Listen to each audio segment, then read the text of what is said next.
Tape identification. This is an interview with Shri Mathaji, Nimala Devi, on the 12th of May 1987. Interview begins 5 seconds from now. Shri Mathaji, we've been told that there were 3,000 people at your programs in Sydney and that hundreds rushed forward after the program to speak to you and to shake you by the hand. This is a very unusual thing in Australia. Why do you think this happened? I think there were not 3,000, maybe less, because the hall didn't contain so many people, but there were quite a lot, about 2,000.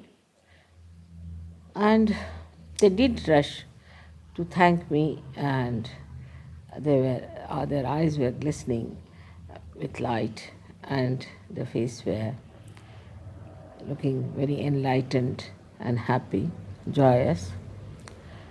Because this is the greatest thing that can happen to human beings. In many ages it happens, the rebirth of a person. And they felt the rebirth within themselves, the peace within themselves, and the cool breeze coming out of their own heads.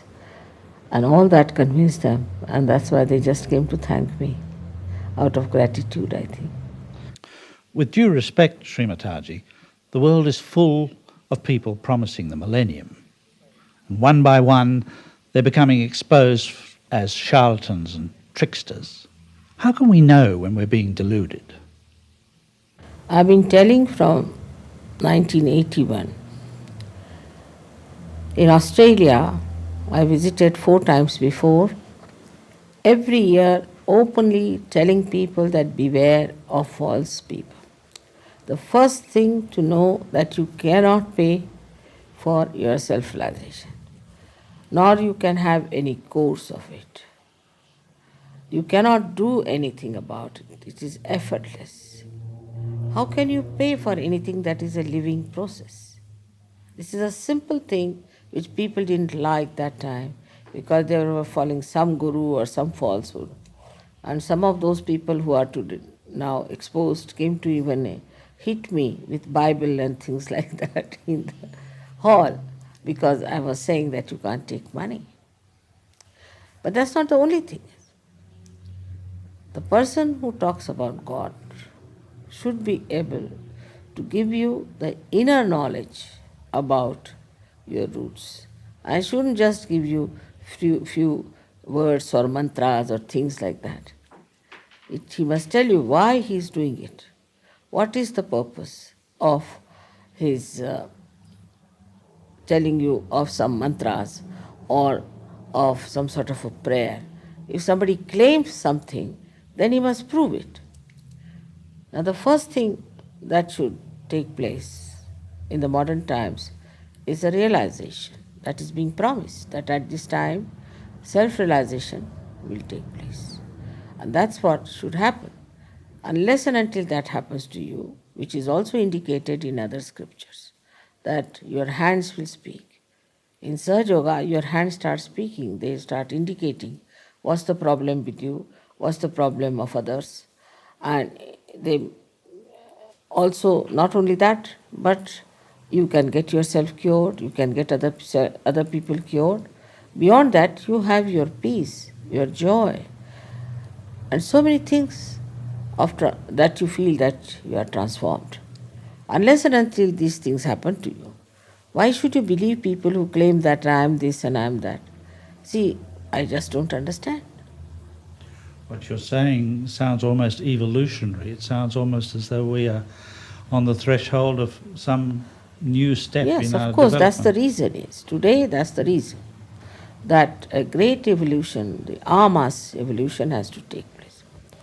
You have to break through into a new dimension of your awareness, which we call as thoughtless awareness, as Jung has described very clearly.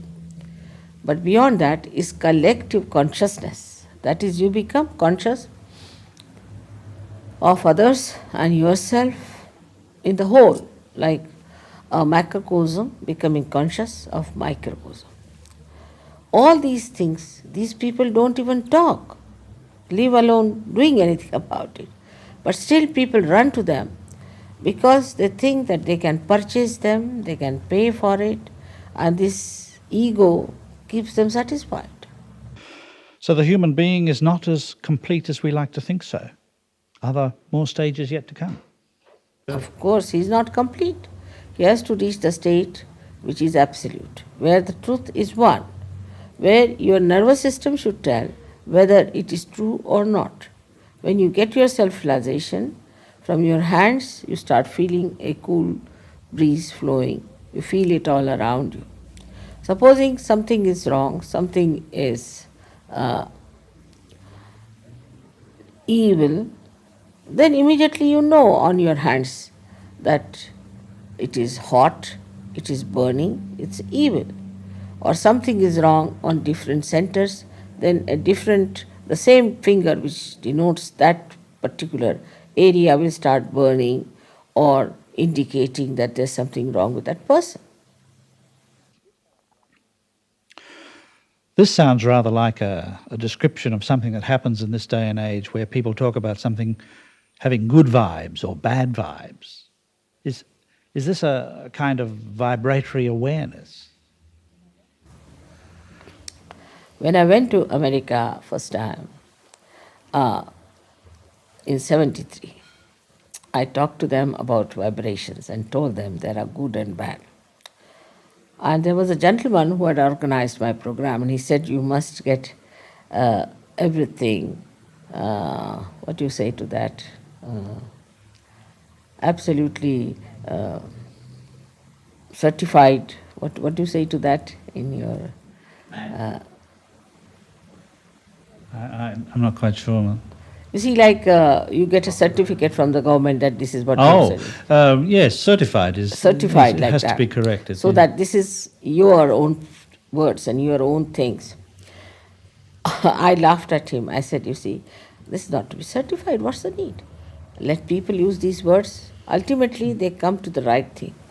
Because just by talking about it, it's not going to convince anyone.